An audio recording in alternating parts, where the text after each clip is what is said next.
ladies and gentlemen, and welcome to another edition of Talking Elite Fitness. I'm Sean Woodland, joined as always by Lauren Khalil. Lauren, what's up?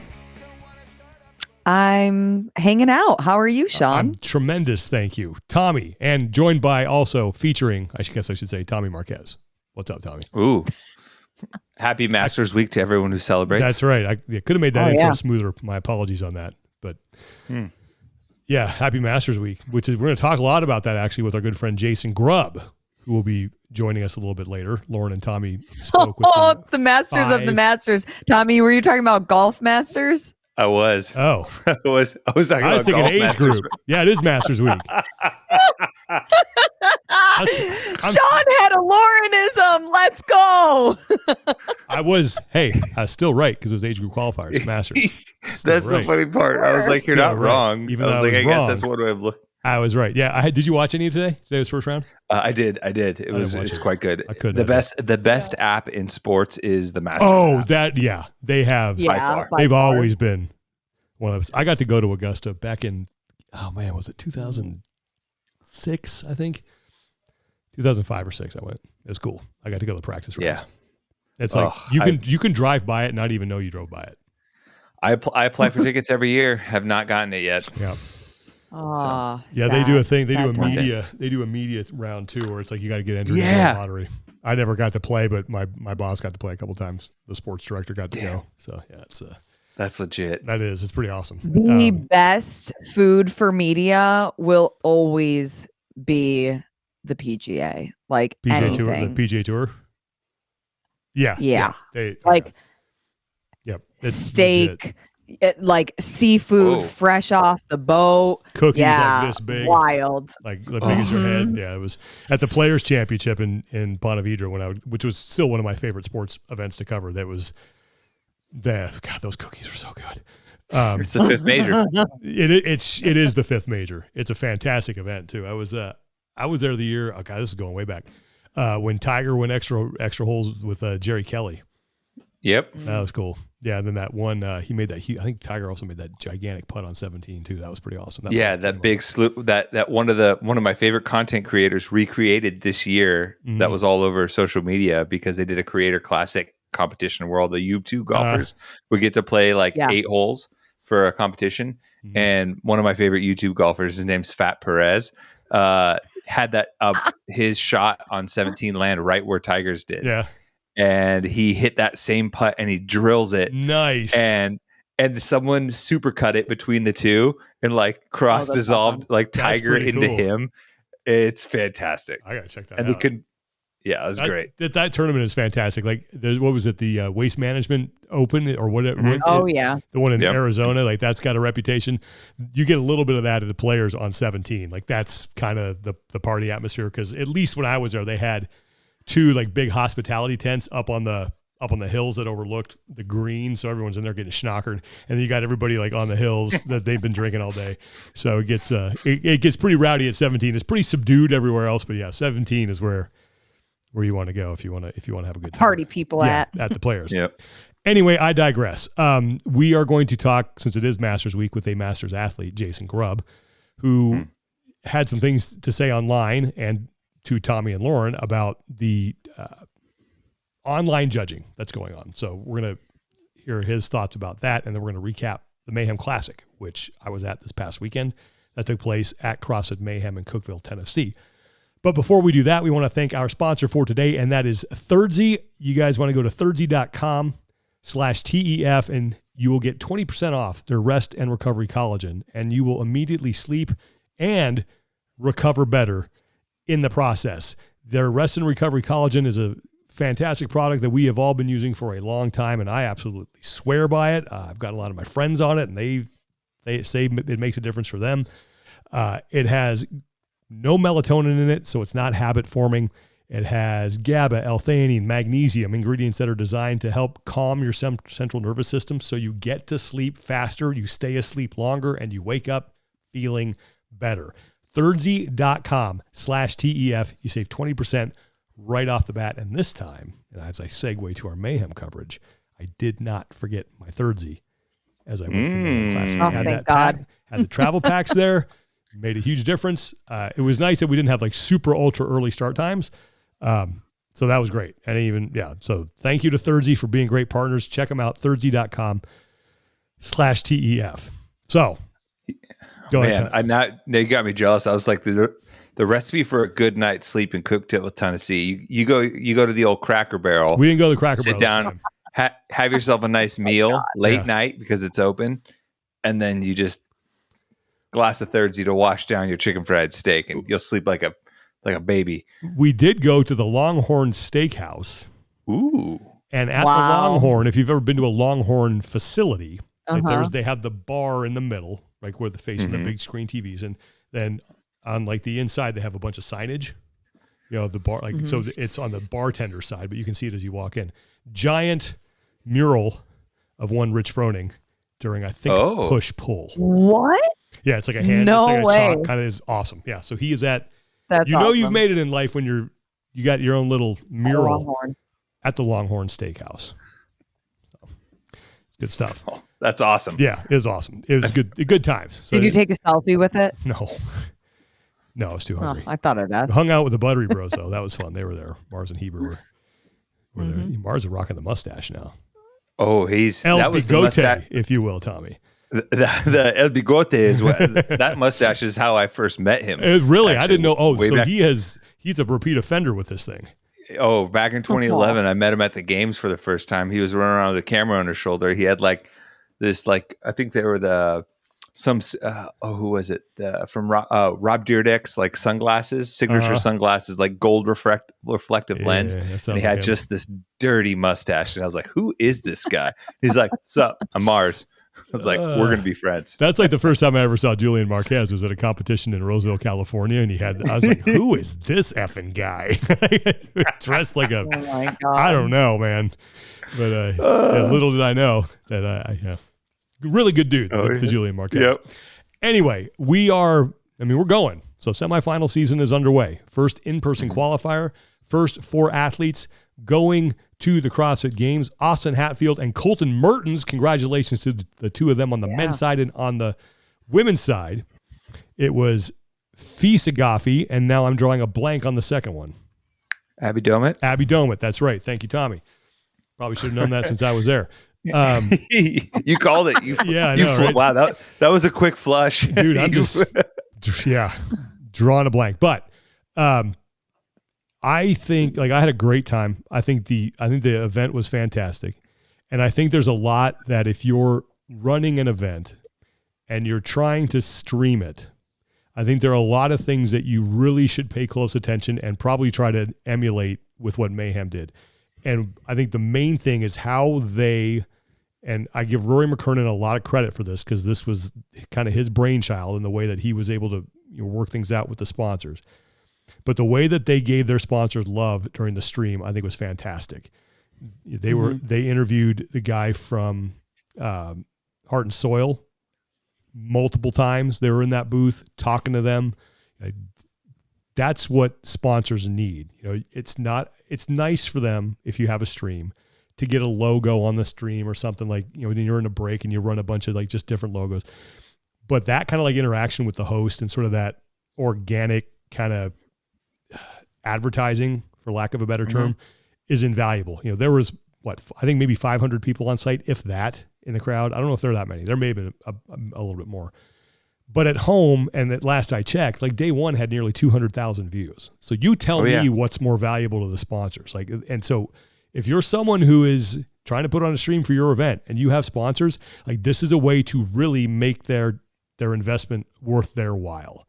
It's to give them that kind of love, that kind of interaction, that kind of support on the main stream where you're talking to the owner or someone there showing off products. Like at the end of the day, and I learned this day one in broadcasting school, broadcasting and now streaming, for the most part, its main goal is to deliver advertisers to an audience.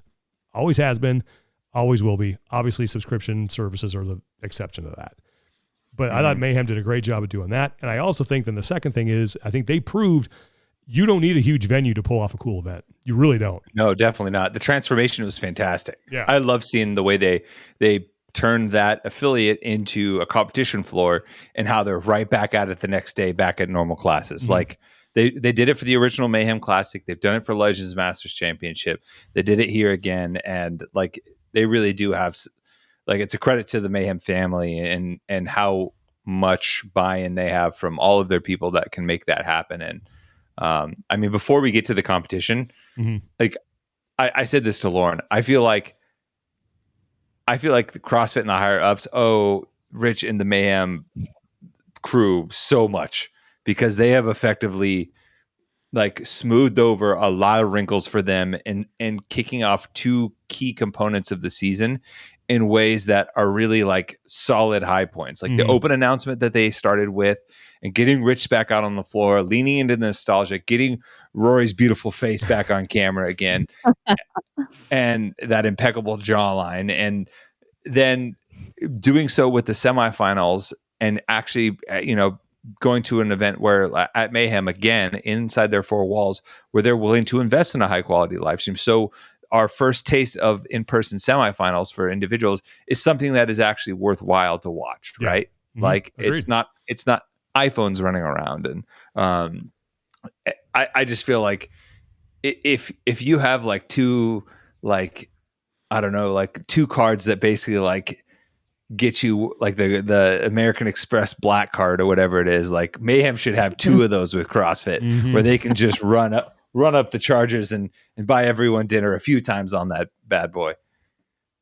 But I also think there's something about hosting an elite level competition inside an affiliate. And Rich keeps talking about this, is there's such a disconnect from the community to the elite level, and doing something like that, live streaming, showing the regular fans that come out or people within driving distance, is getting that pulse and heartbeat back. And if there was a way to have all of these in-person competitions at an affiliate that's big enough to host, I mean, you can even leverage somehow, CrossFit could somehow leverage the training camps. You have Invictus, plenty of space there. You have Proven. They hosted open announcement last year. It works there.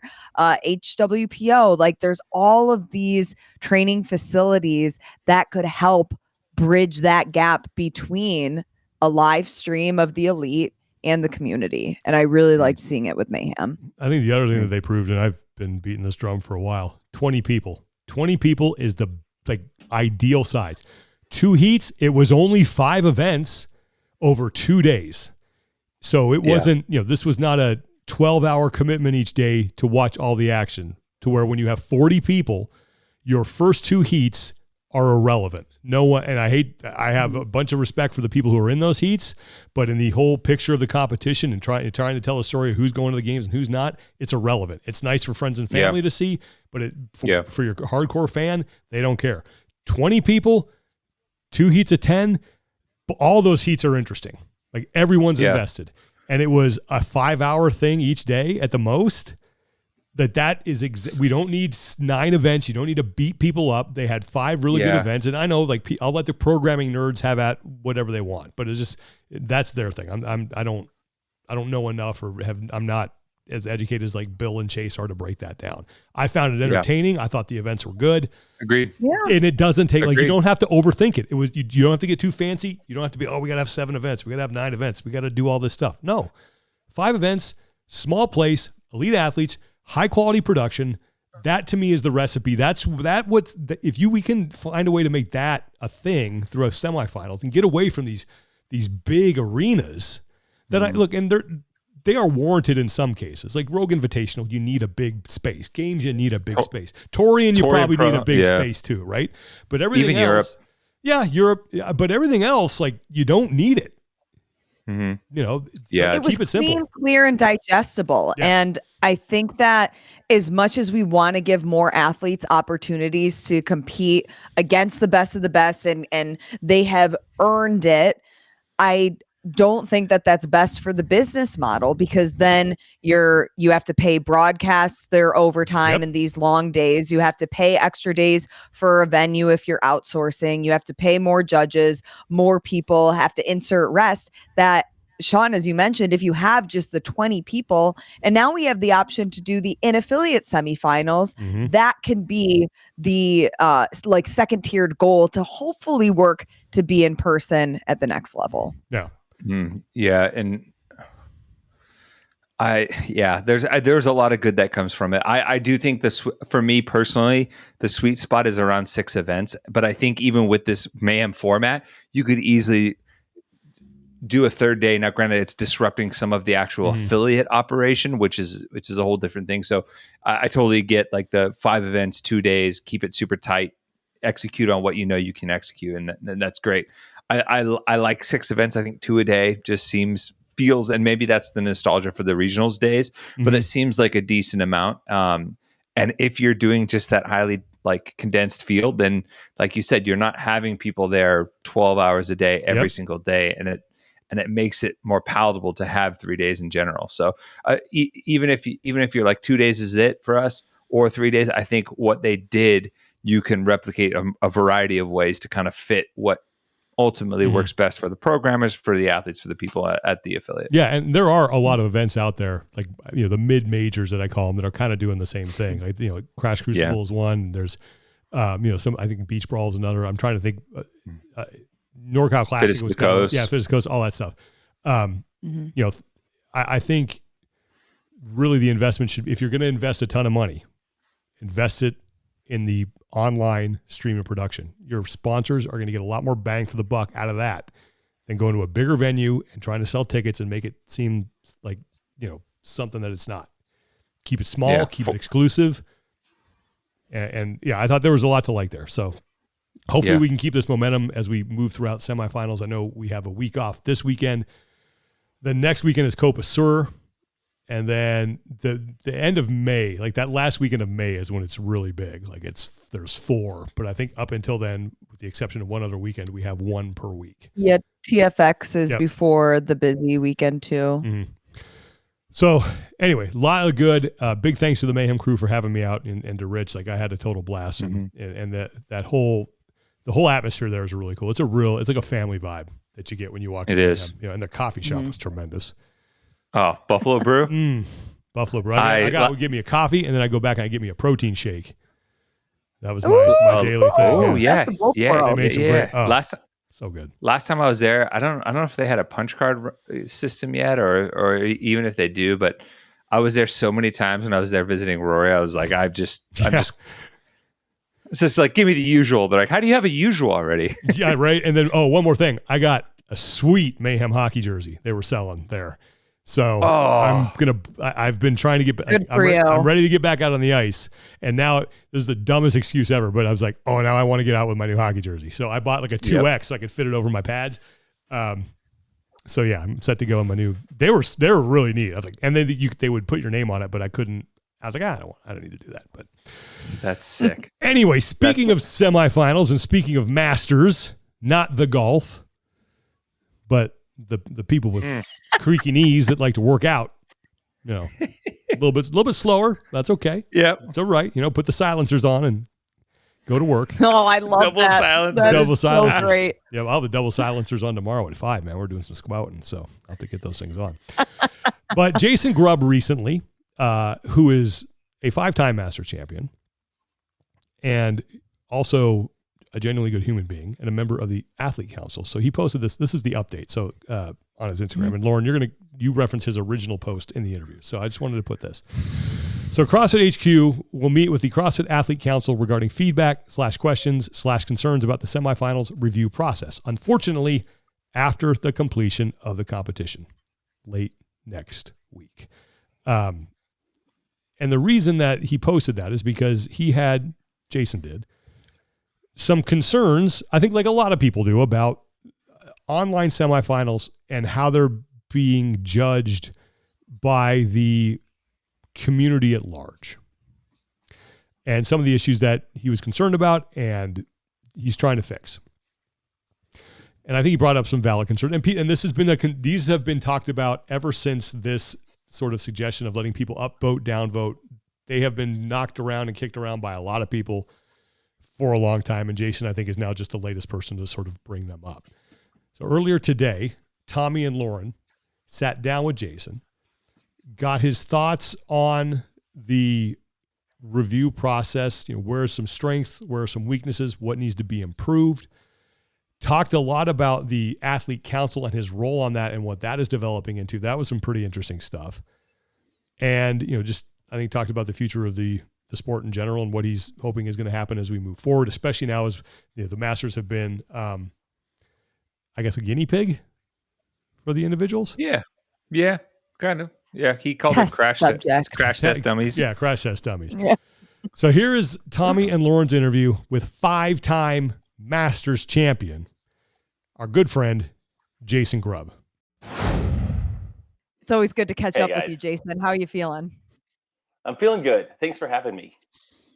It's great to catch up, especially on the heels of just finishing up the semifinals workouts for the age groups. We'll get into the bigger discussion of the video review process, but let's just go back and talk about how this year has been new. All of the athletes have needed 2 judges, and then uploading your video to YouTube and kind of letting the community respond. So what were your initial thoughts when you saw that the review process was going to be different and even the judging process a little different? Well, I think our initial response, my initial response was, finally, finally we're going to get a quality review process for our online qualifier. So Masters athletes, it's really logistically challenging to do a worldwide in-person, semifinal for Masters athletes. Maybe at some point in the future, we'll be a part of those large competitions and they can qualify Masters in person. That would be ideal. But on the other side of that, we've always had this online competition. You've always had to set up a video. There's a lot of steps to make sure that's correct and that you don't mess up your video, uploading it. And in the past couple of years, with quarterfinals and semifinals especially, and 14 divisions, including male and female, of just Masters athletes, that's way too many people to actually have a team to review videos. It's insane the amount of time it would take to review every single person's video. So it felt like over the past couple of years that there were some spot checks.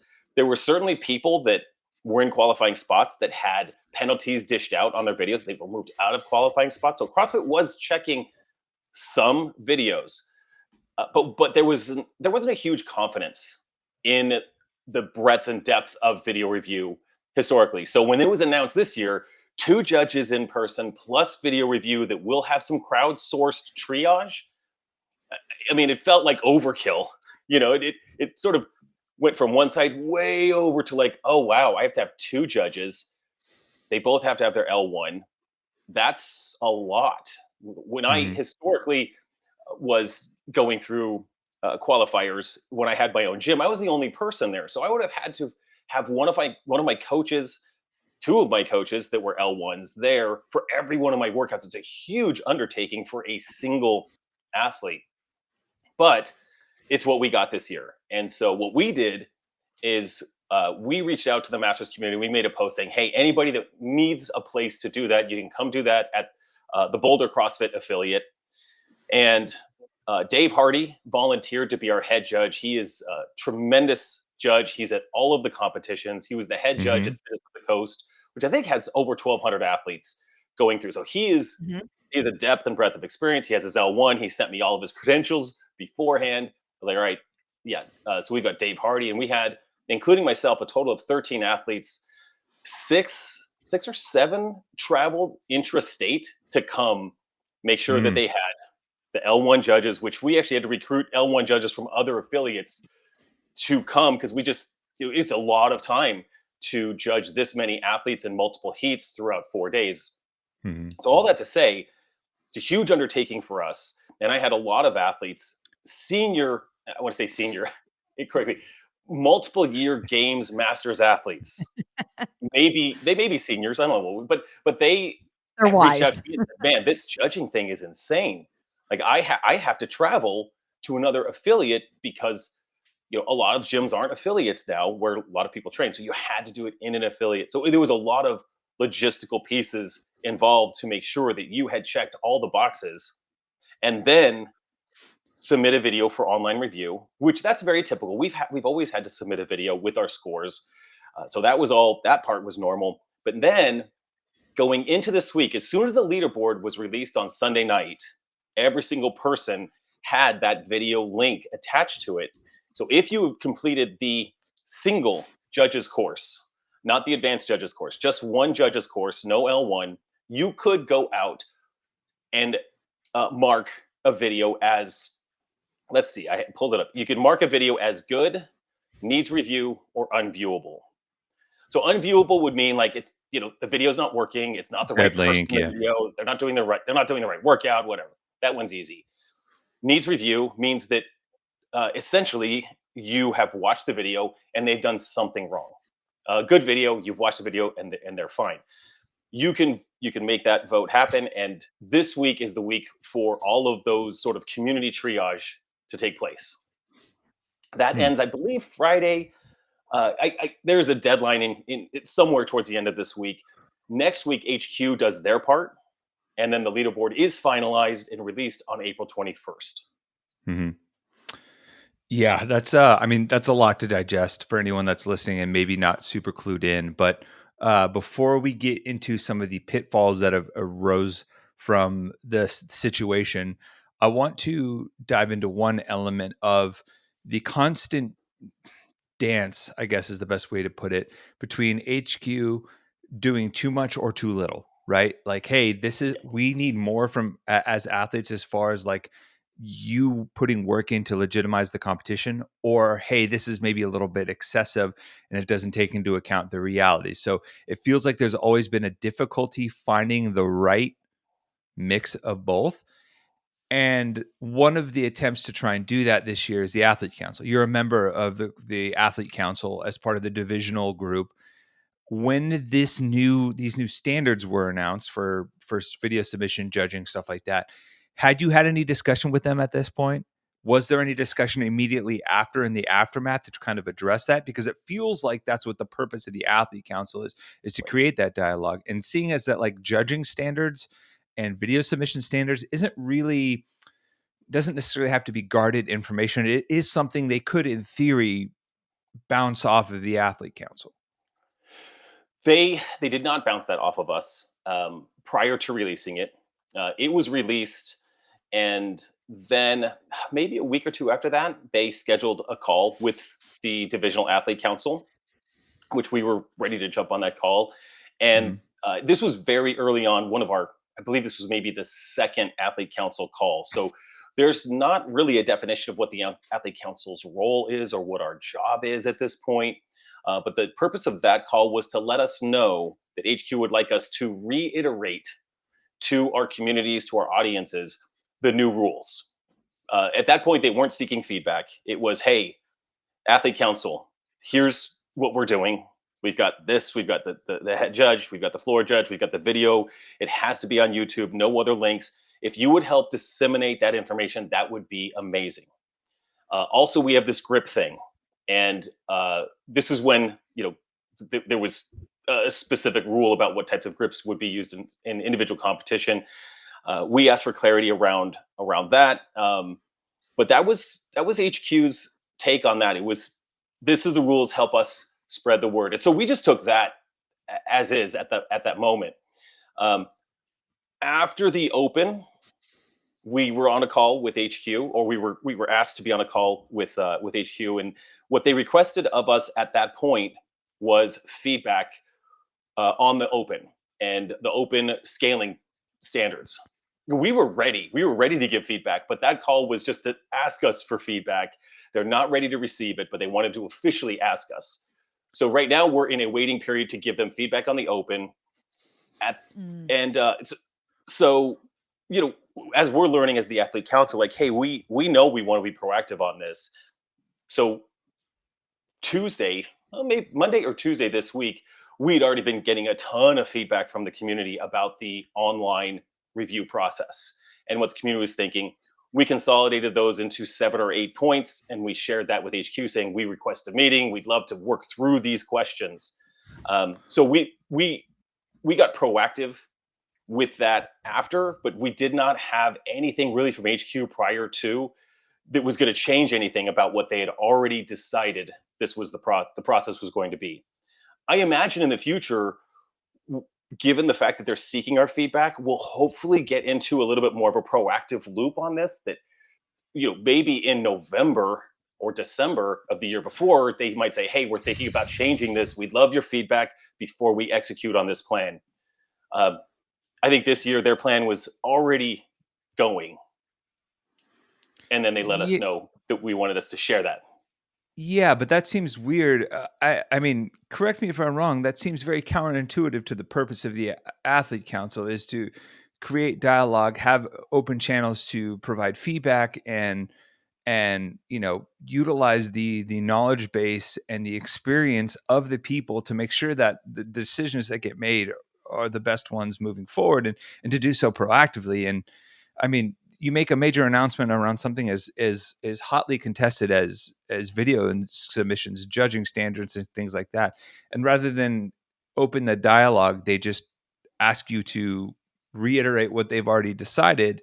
And I mean, we're a third of the way through April now, and we're through the qualifying stages for the games and the divisional and the age group divisions, and they haven't received any feedback. I mean, I don't want to try and be overly negative here, but it just seems like this is precisely what people were worried would happen when an athlete council was formed, is that would be more, I don't know, more talk and less walk. True. And these standards will apply for all in-affiliate semifinals. So when it gets to the Indy in-affiliate semifinals, unless CrossFit makes changes, this is the process for all in-affiliate semifinals, right? And as I don't have any information on if they reached out to the individual division of in the affiliate side of the Athlete Council for any feedback on this, or if they had the same sort of directive, like, hey, please share this so everyone knows what to do. And Tommy, I agree with you. And to take your point slightly further, it was a little frustrating, I think, for us as the Athlete Council to send a message this week saying, hey, there are a lot of questions and we'd love to be able to get clear on how this is working. Like, here's an example. On the video review, you can vote without watching a video. You could open up 30 windows and just click downvote, downvote, downvote, downvote, downvote 30 times if you wanted to. You do not have to click play on a video. You can't get through the judges course without completing a video and then moving to the next screen, but you can judge here. Anyway, it is what it is. Yeah. But we're like, we would just love some feedback on this. Can you see who's making these votes, right? And their feedback to us was, we've already thought about all of this. This was all, we've discussed all of this. We'll let you know if we would like to do a meeting. And we got an email today saying we would love to do a meeting after this is all said and done.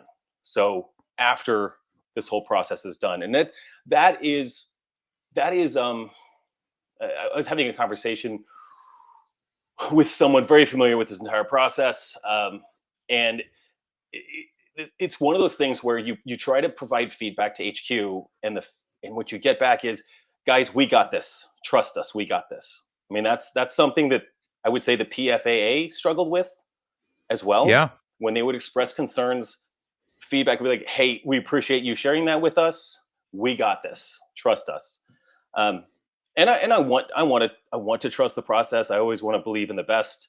But that's how the process went this time. And I would say that with the Athlete Council in its infancy, like we're still trying to get a feel from HQ what the role is in something like this. Would we be able to provide feedback that they would make a change on?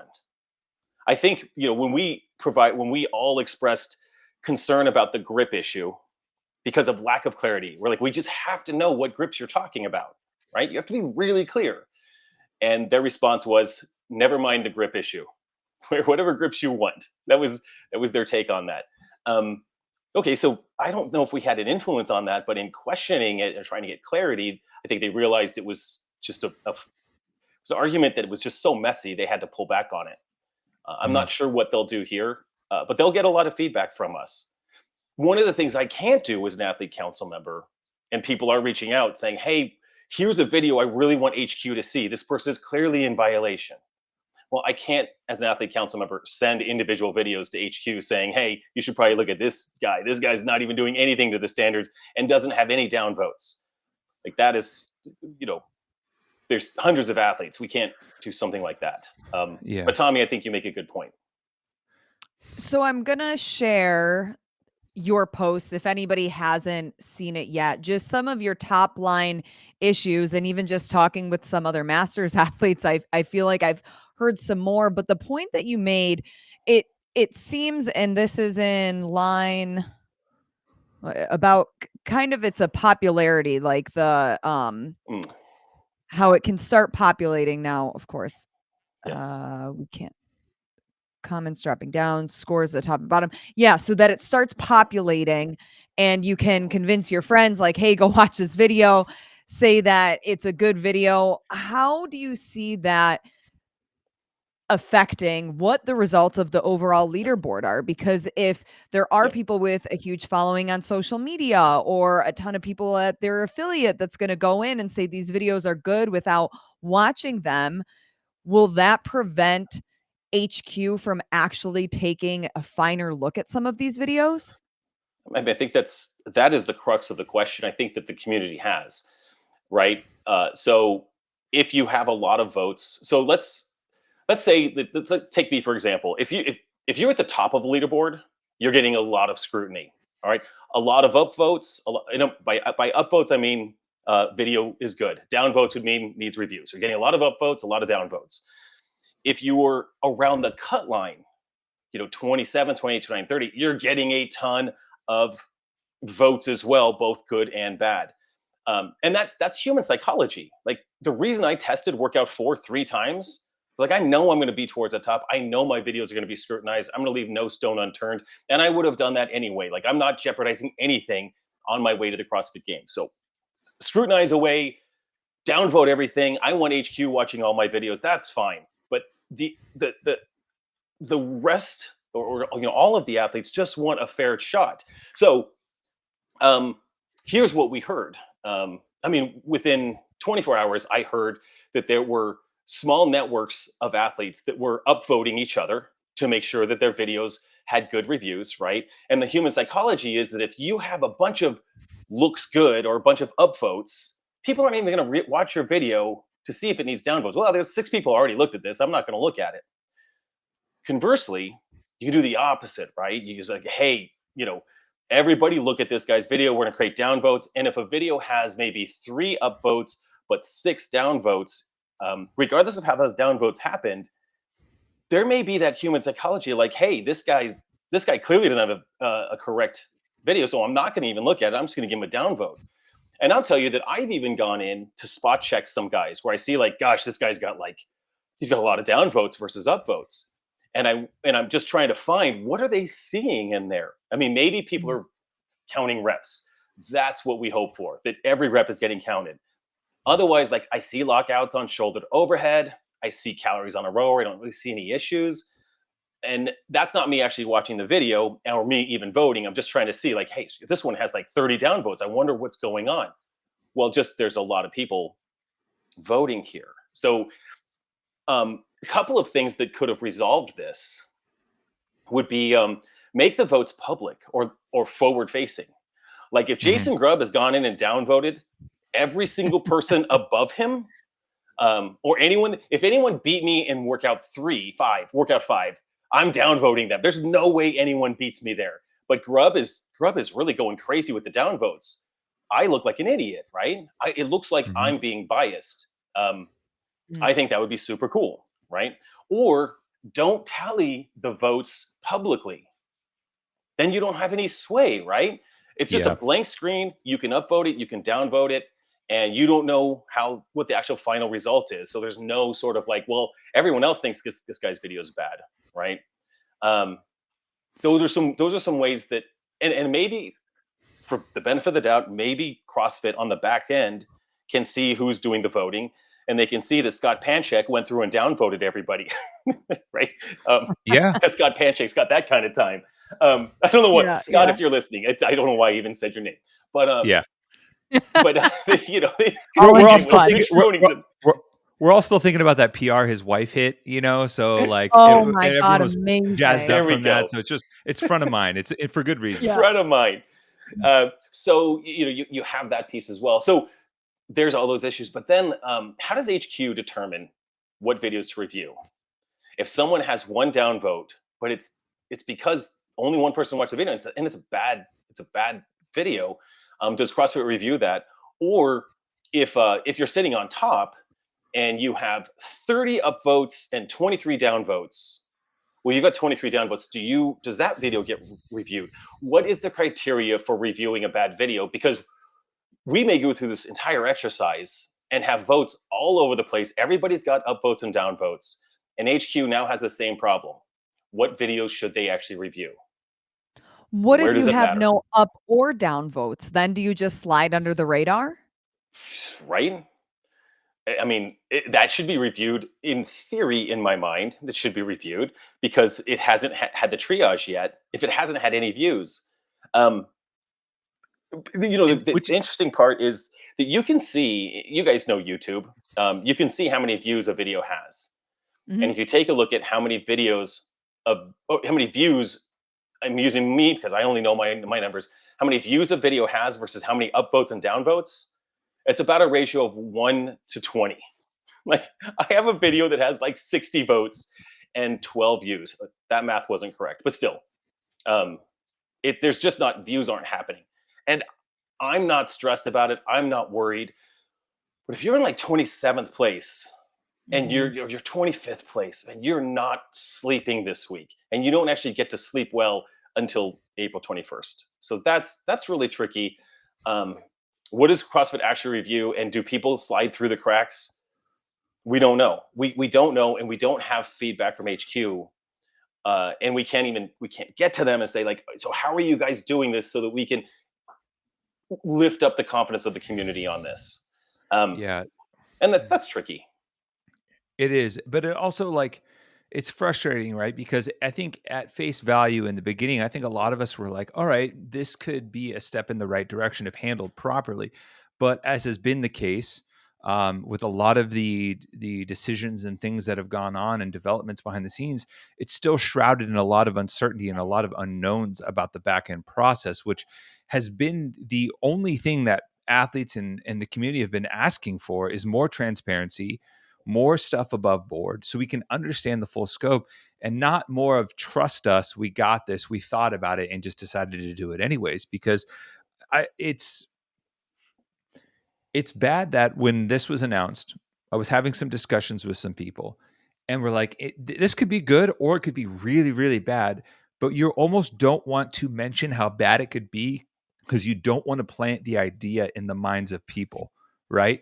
Right. Because the idea of vote view bombing and like, you know, people having coordinated like efforts in that regard when it comes to like YouTube videos and videos online and even voting is not foreign, but at the same time, with the temperature of the room being that it is, you don't want to say that publicly and potentially encourage people or you know, flick the light bulb on for people who might do that. So it feels like this really difficult catch-22 where it's like we're back in the same spot over and over and over again. Yes. We want to say something like this, right? This is how I always want to think about it. Like, this is um, any first iteration of something is the worst version of that thing, right? It can Yes. only get better from here. So my hope is that, unfortunately, we only do this particular qualifier once a year, and every year it changes. So we go from, you know, age group qualifier to quarterfinals to quarterfinals and semifinals for a couple of years to just semifinals, from 5 days to 4. So there's always a lot of moving parts. I hope that there's significant feedback on this process. I'm ultimately incredibly curious to see what HQ learns from Masters athletes being crash test dummies going through this, because they're going to have to do this again for the Indy semifinals coming up soon. And there's a lot of there's a lot of gray areas that you've got to deal with. Like the example of this, one athlete brought up, and this was such a great point, and you can counter argue it all day long, but his point out, he wanted to be anonymous, was, two L1 coaches who have passed 2 judges courses gave their entire weekend to judge one or multiple athletes. Huge amount of time commitment, looking at their reps from all different angles, making sure everything is done just right. And then with video review, you can have a couch potato with a judge's course invalidate that or thumbs down that video. That seems just so backwards. Just It just really puts into unfair to the question judges. why have a judge at all? Why not when just the video rely is on the your ultimate? right? But why not Yeah. just ask your friend, like, hey, can you count my reps, because I'm gonna have wad brain if I can't count Totally. my own reps. Right. From all of the years of doing all of these iterations, if we have a scale of 1 through 10, where does this fall? Where 1 is the absolute worst system to 10 is the best system. Oh my gosh, that's so tricky. This is probably, oh man. I want to say this is 8 and 3 at the same time. I love the accountability. So right? so I- five You and a love half. to hate it and hate but I to love can't say it. 5. I can't say 5 because 5 is a non-answer. I Thank am you a for huge acknowledging fan that. I'm a huge fan of wanting to have as much accountability as possible in an in-affiliate semifinal. So I'm a huge fan of part of this. I think there should be an L1 head judge. I love it. Love it. I think someone who patches the judges course should be there counting your reps, looking at your movement. That having 2 L1s, overkill. 1 L1 is the head judge. They're responsible. That's a big job that they have to make sure the reps. And then ultimately, if you're going to submit video, then that's going to be the case. So we had an 8 on the accountability factor. I love having the L1 as a requirement because this is just a person that's had more than just, hey, my buddy took a judge's course over 30 minutes last night. I like that little extra bit of accountability. Let's go down to the 3 side of things. It's just all of we have athletes having to do huge amounts of undertakings just to do this qualifier, to get 2 L1s, to be at an affiliate, to do all of that, jump through all the hoops, maybe travel and spend thousands of dollars to make this happen. And then to have video review supersede that. This is a terrible process. That's terrible. Yeah. So but we could say this, guys. I'm going to say, like, you have these 2 judges watching, but then there's lots of videos and you can see them where you have 2 judges watching someone do terrible movements. There's that piece as well. And so what I think CrossFit has to do, I think where video comes into play is for egregious errors. I think a slightly soft right elbow on every dumbbell snatch. We're just talking like, I wanted to make mine absolutely perfect. I leave no doubt, but dude, almost all Masters athletes have one arm that isn't as straight as the other. It's just kind of there, right? And if it's not egregious, like the guy's not trying to get away with something. If you're not touching the dumbbell on the ground, you're trying to get away with something. If you're not standing up on lunges, and you're walking through like a duck walk, like those are egregious. I think video review is great for egregious checks, right? Yeah. If you're clearly not following the rules, not having elbows in front, but a judge is like, but I don't think video review can be nitpicky, but you're looking for some major errors. I think that's a good place. It's tough because it almost defeats the purpose. How this is played out has almost defeated the purpose of putting it in the first place, right? It's become clear that CrossFit doesn't either have the resources or wants to commit the resources to a very thorough review every video, type of video review process that we have been accustomed to at points in the past, right? But the end result of this process has ultimately created more work for them on the back end to kind of like unbungle everything that has happened since then, right? Because, all right, well, Grub's got a video with 60 votes on it and it only has 14 views. Well, what is that going to take? It's going to take someone actually being, diligent and with a fine tooth comb and figuring out where all of those pieces are and those anomalies are and undoing it, which is exactly what it would have taken for a regular review process on the front end. So it's kind of like, Right.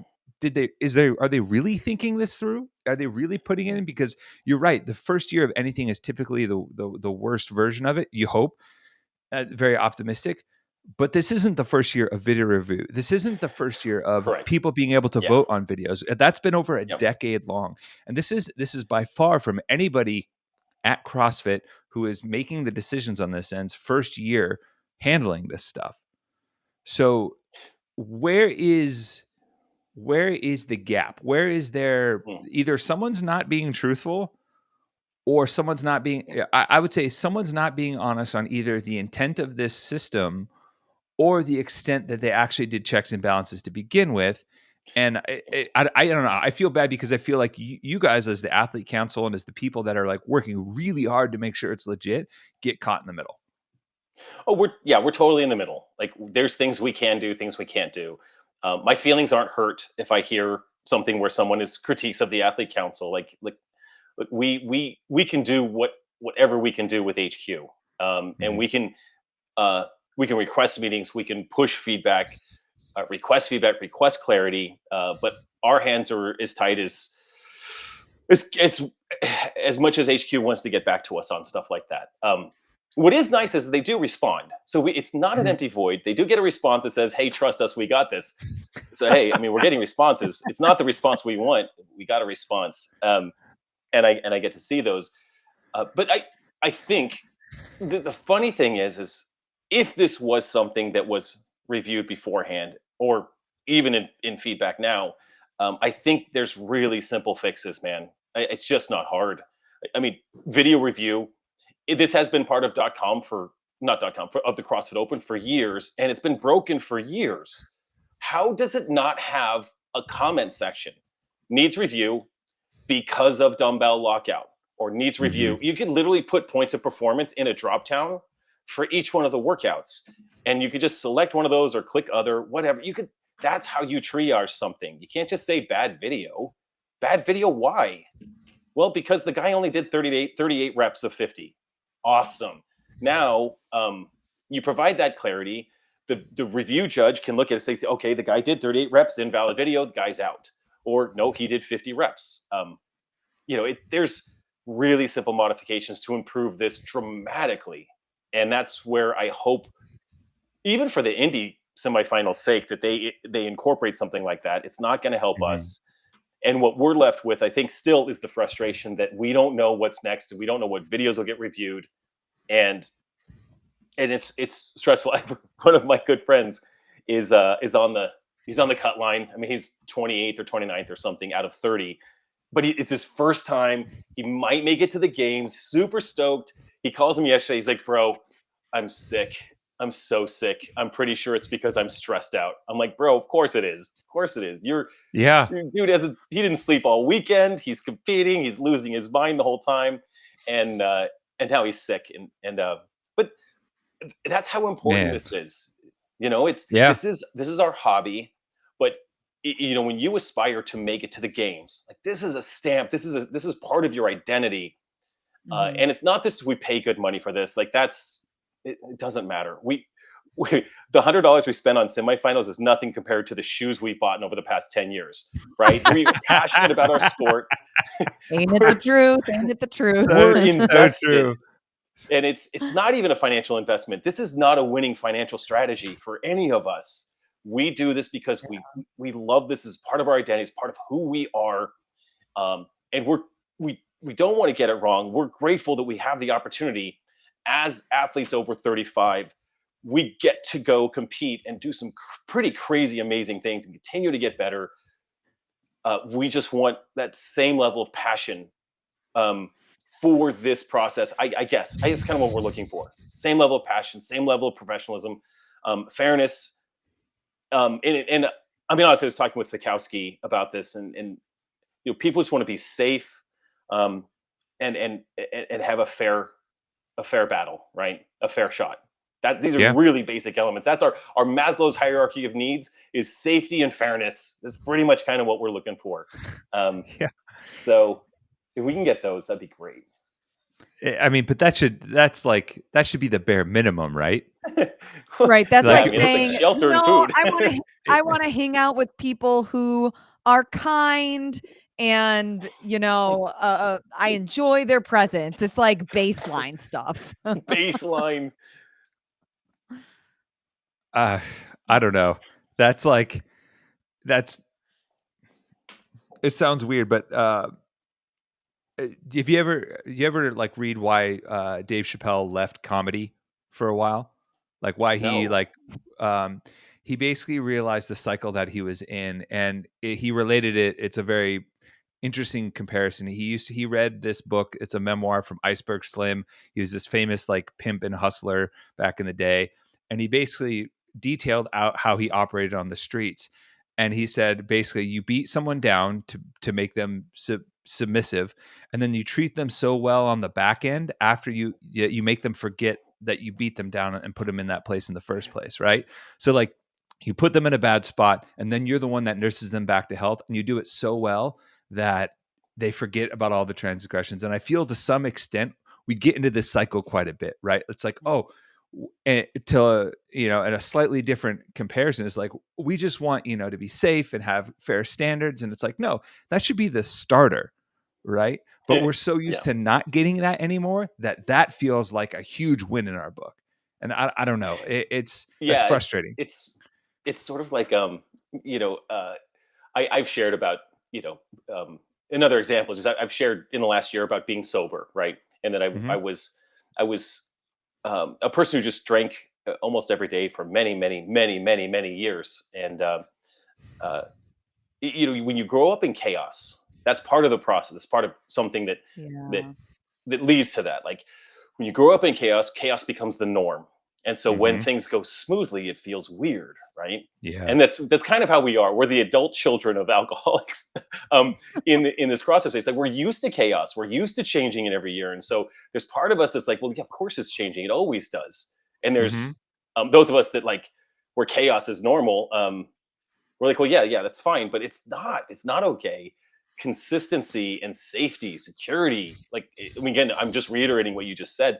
Those baselines, like boring is okay, predictable is fine. Apparently, that's what they tell me. I'm still not used to like living a normal life. But it is healthy. Boring, inconsistent, safe, healthy is normal. And that's what we're going for. Chaos is frustrating, and with the future of CrossFit, I don't think we're not. We all could predict this. This would be an easy bet that we're not out of the woods on chaos for a bit, but we are striving and hoping for that. And but let's be honest, nothing normal. There's nothing. Oh, sorry, I was just saying there's nothing normal about winning 5 times. So that's I didn't say that. There's nothing normal about that. Even though we are in the middle of chaos, your name though is still at the top of the leaderboard. Hold on, we got to put a date because video review is not done. At 3:22 Eastern on Thursday, April 10th, Jason Grubb sits on top in the men's 45 to 49 division. What was your most proud moment of those workouts? So glad you asked, because I very much have a proudest moment. Workout 1 was not it. Okay, I pretty much thought I would win that workout. Right, it's cleans and bar muscle ups. I'm not bad at cleans, but I'm very good at bar muscle ups. So if I'm going to do well in that workout, no stress. Started with that workout. My stress was in workout 5, heavy Isabel. Look, in training, if I get up to a 90% power snatch, which is like 185, somewhere around there, and I hit that in training, I'm stoked. Like that's a good day when I can hit a 185 power snatch. And this workout was 30 of them for time. So I was, the moment I saw that one, I was worried, concerned all week about it. We get to that day, I warm it up. I see one of my fellow 45 to 49 year olds do it before me. He does it in like 4:09. I'm like, oh my God, Art, that's amazing. Whatever his time was, I'm like, that's insane. I hope I can hold maybe a sub 5. That's still a snatch every 10 seconds to be 5 minutes at 185. And I Tough. hit a cadence. I decided to come out slightly hotter than every 10 seconds to buy myself some time in case I get tired at the end, try to go sub 5 minutes. And I held almost the same cadence for 28 reps. A faster Wow. cadence. I took a couple of breaths on my last 2 reps to ensure that I was sub 4. And when I hit my 30th rep, you know, when you hit a big snatch and you get to throw the bar on the ground, like you just slam it. Oh, I slammed, probably damaged the bar. I was so stoked to do that. So, when I went to the games in 2018, I was very scared of open water swimming, right? And we had an open water swimming event. That entire games, my best moment was the fact that I took 3rd place in the open water swim. I beat 16 other guys, right? It was amazing. I was so proud of myself. And this semifinals, I beat the big guys on a snatch event. Look out. I'm fine with a heavy barbell. So take note, athletes. We're not afraid of heavy barbells anymore. Uh-oh. It was exciting. It was very exciting for me. That's a long Jason story. becomes even more lethal with age. I mean, I got 1 more year in this division, and I get to bump up to 50. That's And then good. you're the man. young guy again. The young guy again. Let's go. I mean, is there a goal in terms of like when everything is said and done, like competing at the highest level? Like, are we gonna come back in 2040 and Jason Grubb has 18 CrossFit Games titles and is just aging up into the 65 plus division? Maybe all-time records are on the mind because we just saw the all-time goals record get broken in hockey. What's something that you can envision for yourself when you start to hang them up? Yeah. I'm kind of an all-in kind of person, and I love the training, and that's I think one of the things that helps me with longevity here is that, like, I've taken the last 3 days off. It's Thursday. I got to go back to the gym tomorrow. Like, I just love it, so I Yeah. have to go back. I love the training. I love the process. I love thinking about the next 18 weeks. 12. Yeah, like 18 weeks until the CrossFit Games. Like, I love training for the games. It's one of my favorite seasons of the year. And so my take is, as long as I love the training and love the process, I'll keep doing this. Like, I just, it's something that I have loved. I continue to love. I love the social part of it. I love training with my friends. I love when people come into town to train with me. I love to travel and drop into gyms. Like, I love all of that. And as soon as I stop loving that, we'll hang it up and we'll go all in on something else. But I feel good. I feel healthier and fitter than I ever have. And I'm hitting things like snatches that, my training age is still fairly young. I didn't start this till I was 38. So my training age is only, 11, 12 years old. Even though my body age is 49. So I still have some time left. My DNA will work against me. It's going to happen. But yeah, the answer is, as long as I love this, I mean, and if I sweep a 6th championship this year, I mean, I got to go for like 3 or 4 more in the next division for sure. You have to keep it going. You have to keep the streak at going. least get 10. I want to see the 10 even sounds 10 good from someone. I like 10. Let's go 10. And if it's 10 in a row, that'd be sweet. This year, we'll just put it out there that it's incredibly unlikely, given that I am the oldest in my division. It'd be incredibly hard. These guys that are in the division are crazy, but I'll give it everything I got. I'll come over prepared and ideally free from injury. Love it. Jason, it's always great to catch up with you. Congratulations. Good luck with the rest of the video review process. And I'm sure we'll catch up with you very soon. Yeah, Hope to see you in Ohio. Yes, sir. Always great to hear from Jason Grubb, just a quality human being. And I think there's a lot to unpack there. And I think to me, the stuff that was the most interesting to me was the stuff that he talked about with the Athlete Council and his experience with that. And Tommy, as you know, having been through some of this stuff before, the concern was going in, okay, this is just going to be the same old thing as it was last time, which seemed to be great idea, not really executed well, kind of faded out. And it was kind of more for show. Exactly. Than to actually affect change. Right. And listening to Jason, it sounds like we're kind of in the same territory right now with that. Yeah. And it's doubly troubling that, the response is that he's gotten in attempts to try to make changes. Like, well, we thought of that, but we went with it anyways. And it's like, then like, so you put your best minds together and this is what you came up with. And this is the contingency plan. And you're okay with all of this chaos that's like unfolding with it. Like, I don't get it. It's, if that's truly the case, then that's troubling. If it's not, then just come out and say, like, we don't care that much to actually like administer the test, right? That's the tough part for me, because when we were discussing this, and I talked about a little bit during our interview with Jason, like in having some conversations with people, a lot of it was like, hey, this is a potential to go really, really bad, but you almost can't say anything, right? Because you don't want to plant the idea in people's heads, of like, hey, you can manipulate the system because you don't want to spread that idea. And you look at the temperature of the room, which I guess part of the issues that we've had with some of the ivory tower stuff with HQ is you're at a time when dissatisfaction with HQ and the decisions that CrossFit has made in the wake of the worst possible tragedy that could happen at the games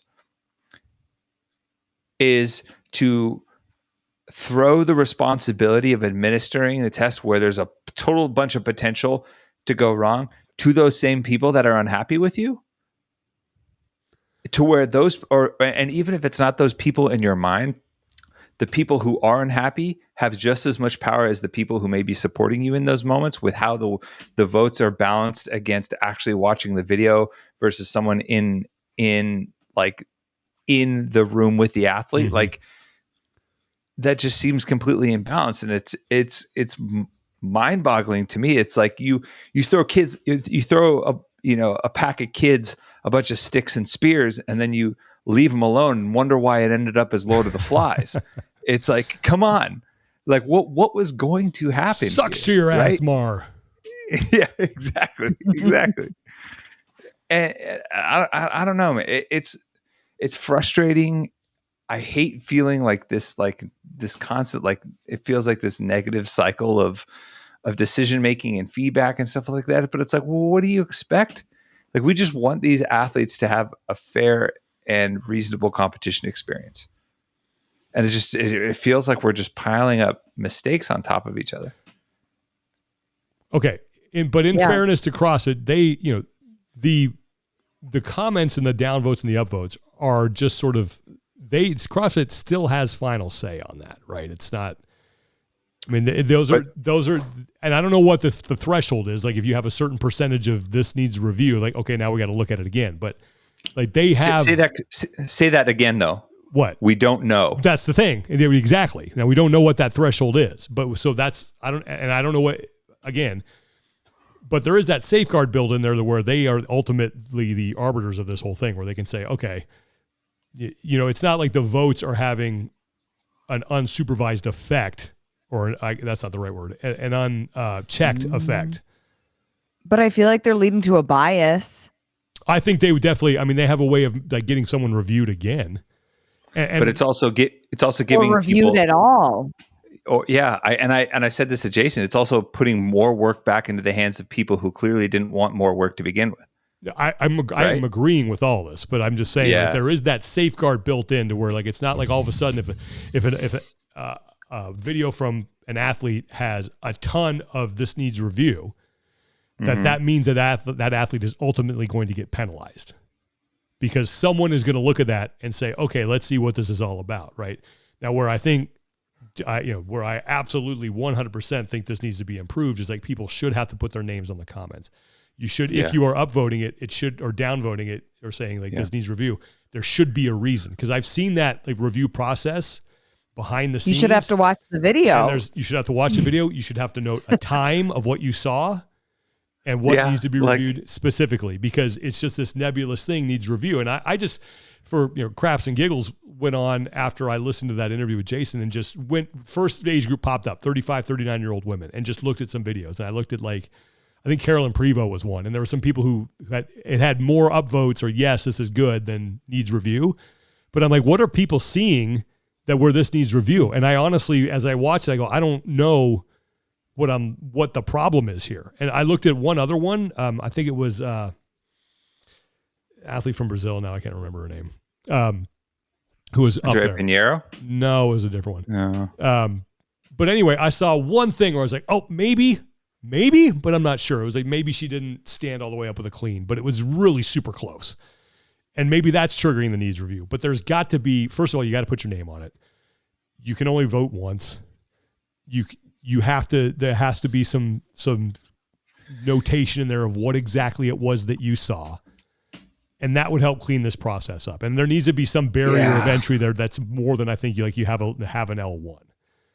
But it also goes back to the same cycle though of CrossFit is like the fail safe of having final That's say. the right But have they proven themselves viable as the fail safe in the past?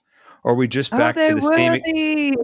Are we just going back to the same issue that we had under the old reviews where CrossFit wasn't transparent enough in how they operated, and we didn't fully have a grasp on how to rectify the system in the first place. It's like, hey, we put you in this we made the decision that caused this problem in the first place, but don't worry, as a safeguard, we're going to have final say to fix it. Agreed. No, so why didn't you just fix it in the first place? Yeah. Before we got to this, it's, I don't know.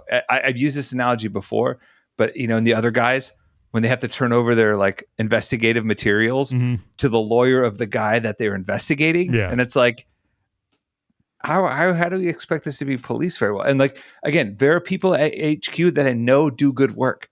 Yes. There are people 100%. at HQ that I know are capable. Yeah. And you've seen that process. You know how meticulous they are with those video reviews. They go through those things with a fine tooth comb. Exactly. But it's also at the same time, and this goes back to some of the issues at the games, if you don't have the resources or if you don't have the time to do it properly, why lean into a system that you can't execute? Right? If the games have fewer resources and you have to make cutbacks in areas that could potentially lead to catastrophic results, why not pare back things in order to, and bring the circle in a way that you can actually execute with the resources that you have to the extent that is necessary?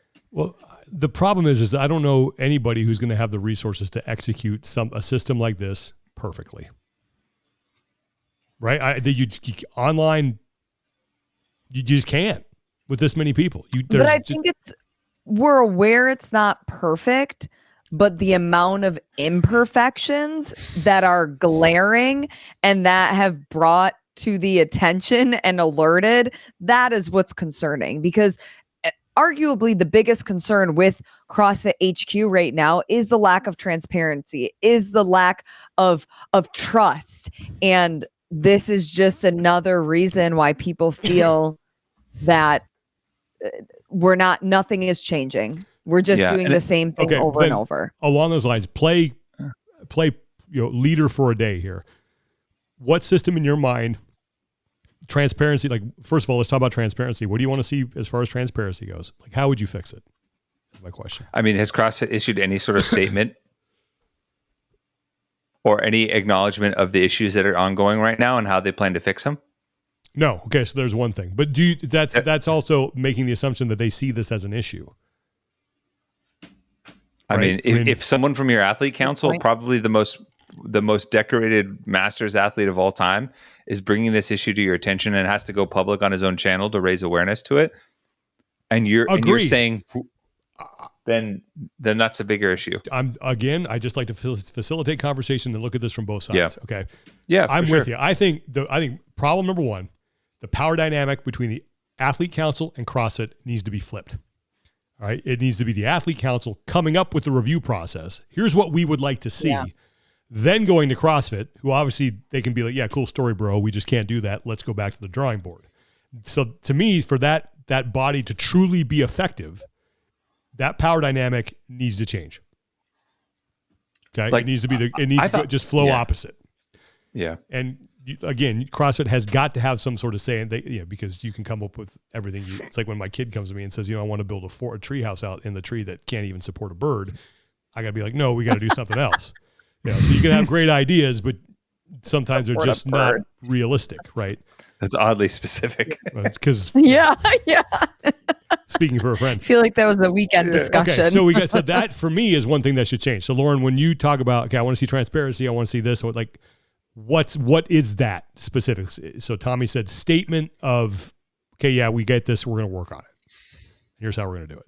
Honestly, one of the biggest things to me that I can't get past, and when Jason brought it up, was the fact that part of the rules this year is to have the 2 judges.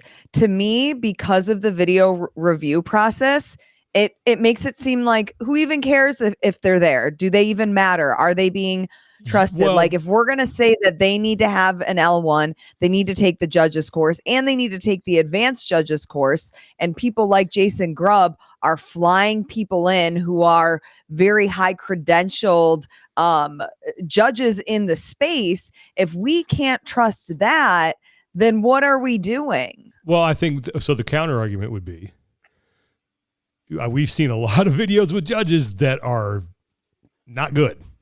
So they're not the be all and all. Absolutely.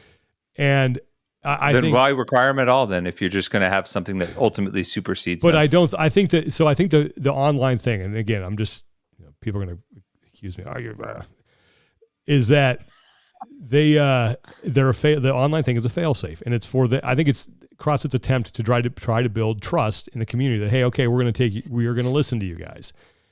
Now, by doing that, I think they have also now, the way it's been executed, maybe hurt the trust, because again, to Lauren's point and to what you just said, Tommy, there's not that transparency that I think people want, or the over communication that I think they need.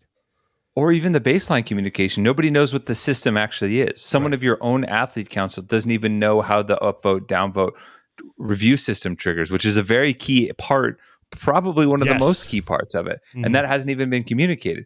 It also tells me, like, I don't think you're actually listening if you want to say, hey, we're going to build trust in the community and give you what you want, and that result is more online competition. No, I agree. I don't know. I've said this for a long time. Why are we continuing to lean in to online competition? I know it's like the only option you have. Fine. There's got to be another way to do this. Then communicate that. That's the other part, right? If CrossFit is basically saying, and I get, like, in this private equity world, they're not going to communicate everything because they're going to keep their cards as close to the vest to protect their investment and try and withdraw, like, get their money back and get as much as they can out of the scenario and make as much as possible on the process. But if the issue is like, hey, we need to, like, shift focus and really like not spend so much on semifinals, in-person semifinals, we want to give people who are capable of executing in-person events the opportunity to do that. Great. If you said that, it'd be awesome. Mm-hmm. If you made that publicly available to everyone, I think people would be like, hey, that's some hand up accountability right there. Right?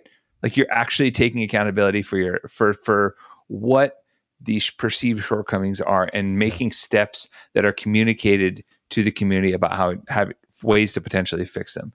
I think a lot of people want responsibility into the hands of the community and the affiliates more often in these scenarios now, because I think just the statement, trust us, we've got this, means nothing to people coming from Age Group. Agree 100%.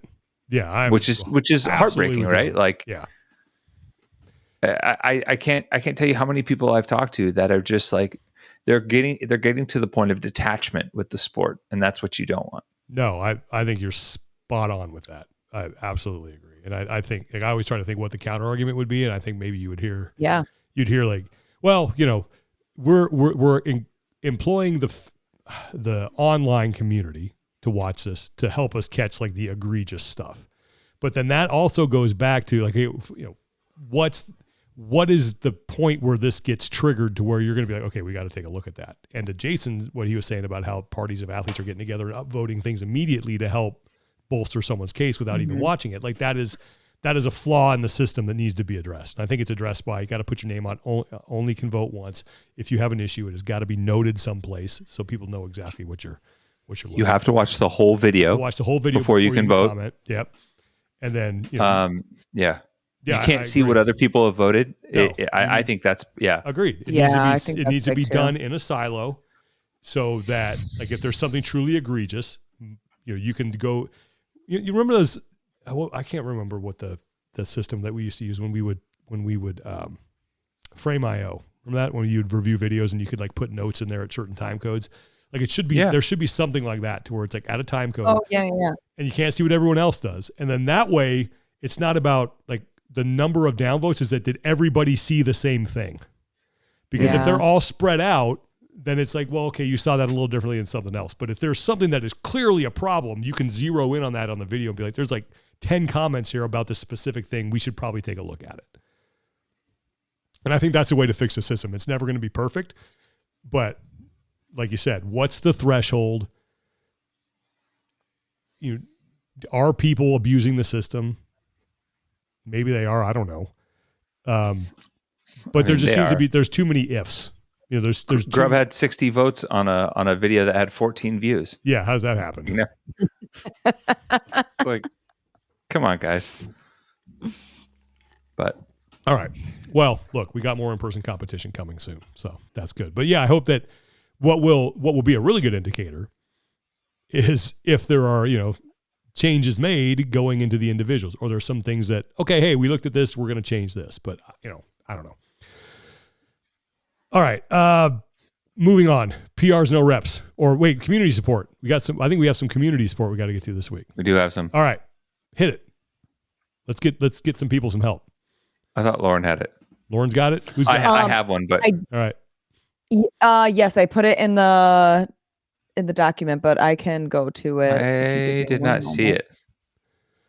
Oh, this is the Help United way and watch Tom suffer. Every dollar equals one brutal burpee. So you can help United Way and watch Tom suffer. Every dollar equals one brutal burpee. The date's Friday, May 10th at 11 a.m. at CrossFit Southern Grind. United Way and YouTube, Instagram. You can watch it. Get ready to make a difference. One burpee at a time for every dollar donated. Tom Lemon will drop and give you one brutal burpee to support United Way of Hall County. That's right. Your donations equal his suffering. How can you help? Donate. Every dollar counts and burns for Tom. Watch live. Tune in on United Way's YouTube and Instagram to witness the burpee madness. Challenge Tom. Want to see him hit 500 burpees? 1,000? It's all up to you. Your support helps fund critical programs in the community. So let's come together, donate generously, and push Tom to his absolute limit. Ooh, they got $150, $55 raised. So he's doing at least 155 burpees. So you can go Let's get more up He in wants there. to do 1,000. Yeah. He wants to do 1,000. So pay up. Go to United Way of Hall County. Search that and look for Help United Way and watch Tom suffer. And you can donate and make this poor guy do a bunch of burpees for a good cause. All right. Yep. I also have one as well. Right. So I don't know. People are aware there's been some flooding in parts of northern Kentucky. Yeah. Specifically in Frankfort, Kentucky. People who are whiskey aficionados will know that's the home of Buffalo Trace Distillery, and the whole distillery was underwater. But a member of our community, CrossFit Infinity, is also that's in Frankfort, Kentucky, is having to battle the floods, and they're raising money to help, rebuild after those historic floods for them. Their entire gym, like the picture on the GoFundMe, like the water's like chest height on the front door. It's just awful. And, as we all know, the gym for many of us is a second home for us. So they're trying to get, rowers, weights, wall balls, mats, and replace almost everything that they lost, which was almost everything in the gym. If you want to support it, you can go to GoFundMe.com, type in Help CrossFit Infinity, and it should say Help CrossFit Infinity Rebuild After the Flood. They have 6K organized right now towards their 10K goal. So help them get to that goal to help our friends in Kentucky rebuild, and the fundraiser should be organized by Aaron Valentine. That's the one to look for. So yeah, really unfortunate circumstances, unprecedented floods, and help a gym community rebuild its lost. All right. So if you guys have anything you want us to get the word out on, please send it to our Talking Elite Fitness Instagram account. Send it to me, send it to Tommy, send it to Lauren. Please include as many details as you possibly can, because we want to make sure that we are sending individuals to the right spots to get you the help that you need. So thanks to everybody who sent those our way, and hope we can make Tom do a bunch of burpees and help out a gym that's dealing with some flooding. PRs, no reps. Tommy, I know you're going to no rep your baseball team again, so why don't we just get that out of the way? It is springtime. It is baseball season, so that means loading up the no reps for the old Oakland A's of Sacramento. Yes. And I'm going to no rep their press conference shed, to put it lightly. Yeah, so while they're at their new quote unquote temporary home in Sacramento, is a nice minor league ballpark. It is. The River Cats have a great stadium there. And River Cats used to be affiliated with the Oakland Athletics as well. Mm-hmm. However, they're holding press conferences as what can only be described as the she shed that they sell at Costco, that's elevated up above the garden wares area. Yeah. That you're like, ooh, that's only $1,500. I could maybe just slap that in the old backyard and maybe work on my painting or practice the guitar a little bit more. But that's what they're doing their press conferences in right now. And it's embarrassing that they're a professional organization. Could you imagine how many national beat reporters are piled into that thing if they're actually at the game all full as a tick on a coonhound's rear end off of craft services, just like in that sweaty box, trying to ask questions of Mark Kotze and, the Oakland A's organization? That just sounds awful. And it's just, I heard their first game, they had like build a tent or something because they had too many media. They had to like just throw something up. Oh my God. Yeah. It was so bad. It was embarrassing. It was funny because the first game in the stadium, I mean, you can hear it. Sell the team. Yep. Sell the team loud. And you get the announcers, they got to be center, and they're like, yeah, maybe a few people out here voicing their displeasure, but for the most part, it's pretty civil. And you just hear "sell the team" as loud as you can. Boo earns. Boo earns. Boo earns. Great one. And my second no rep is this is a tongue in cheek, like happy no rep. I'm no repping Rasmus and Lauren for their CrossFit gender reveal, because they tried to do their gender reveal with the deadlift. And they wouldn't pop the actual bag. So, I didn't see that. So good. So they had to do it by hand, which was just fantastic. They're having a baby girl. Congrats. Nice, congrats. But yeah, it was just funny because here they are lifting this massive deadlift, and it's actually impressive that they're doing it as a team, which they've done before for Invictus. And then the gender reveal like powder bag just wouldn't break. That's funny. Yeah. Lauren, you got a no rep? Just Mother Nature in general. So the first no rep to Mother Nature is the amount of ticks this season already. I've pulled like 5 or 6 off of Miko. None on Saber so far, but apparently she's got that sweet blood that the ticks love. And almost every day, one here, one there, one everywhere. And then the second one to Mother Nature is it snowed the other day, and that was really freaking lame. Yeah, jacket season is just about done here. Yeah, I had shorts on. I was sweating last weekend before. Yeah, it was nice. But all right, I don't think I have any no reps. I do have a PR though. I got a PR. Let's hear it. I'm going to PR Angelo DeChico. Let me tell you why. Oh yeah. Like when I went there, it was like, oh, I got to keep Angelo in line. Watch out for Angelo. Angelo was phenomenal. He took that job very seriously. Like Rich was great too. We had a blast up there. Oh, but it sounded Angelo, like you had a blast. I loved it. Showed up prepared. Like he had done his homework. He had, we always do like keys to success. Like he got kind of creative with them and he backed him up and knew what he was talking about. In between events, he was down talking to athletes. I didn't tell him to do that. Like he was, he took it really seriously and was fantastic. And when it was all said and done, I told him, I go, you should do more of this.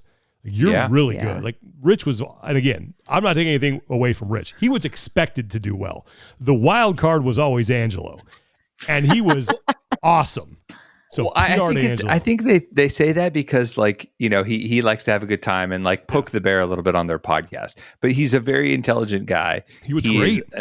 He's an excellent athlete. He has been involved in this in a very long time, and he has had a huge influence on that Mayhem contingent, and that's why he was he's been the captain of their affiliate team. And so he but he just likes to, you know, I was impressed. have a little fun. I was really impressed. So that's my PR. But Lauren, you got a PR? I did, and now I have forgotten it. all right. Must not have been Go that ahead, good. Tommy. It might come back. I'm going to PR rest days, because one of the best days for a rest day and recovery, as well as a nap, is Sunday. Sunday of the Masters. Oh yeah, It's going to be warm. you get that You're gonna piano get to music see in the back. You hear just- Jim Nance. Hello, friends. Yeah. Welcome to a Sunday round here at Augusta. Yep. And you just you maybe kick the old lazy boy up a little bit. You get a nice meal. You know, you see some of the featured groups tee off. You know, the last group hasn't quite gone.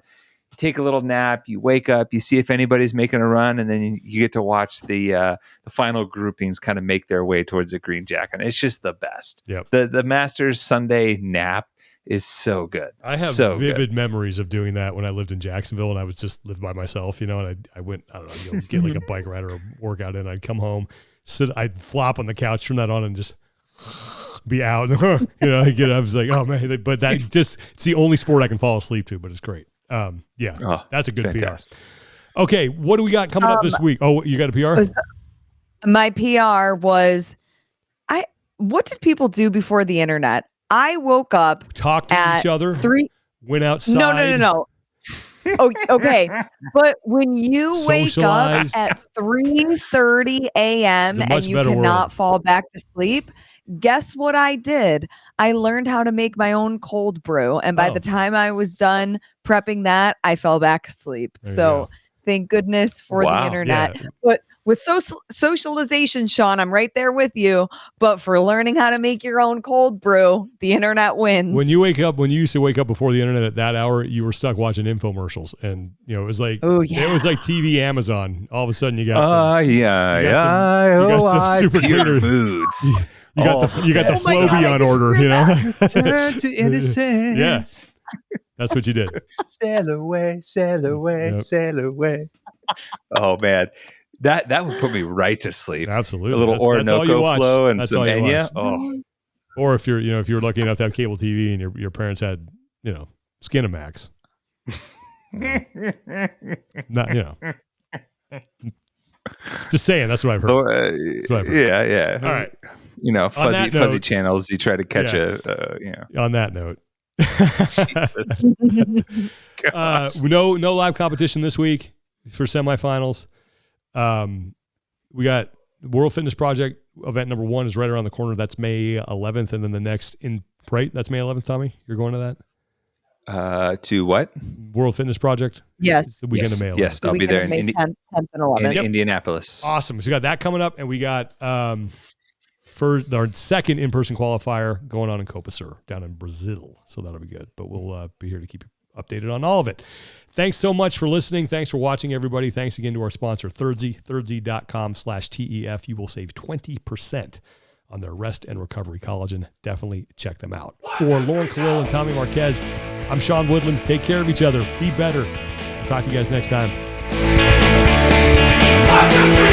Like a kiss at the start of a first date. If it's good, it's good. I don't wanna wait. When the feeling's right, I'm taking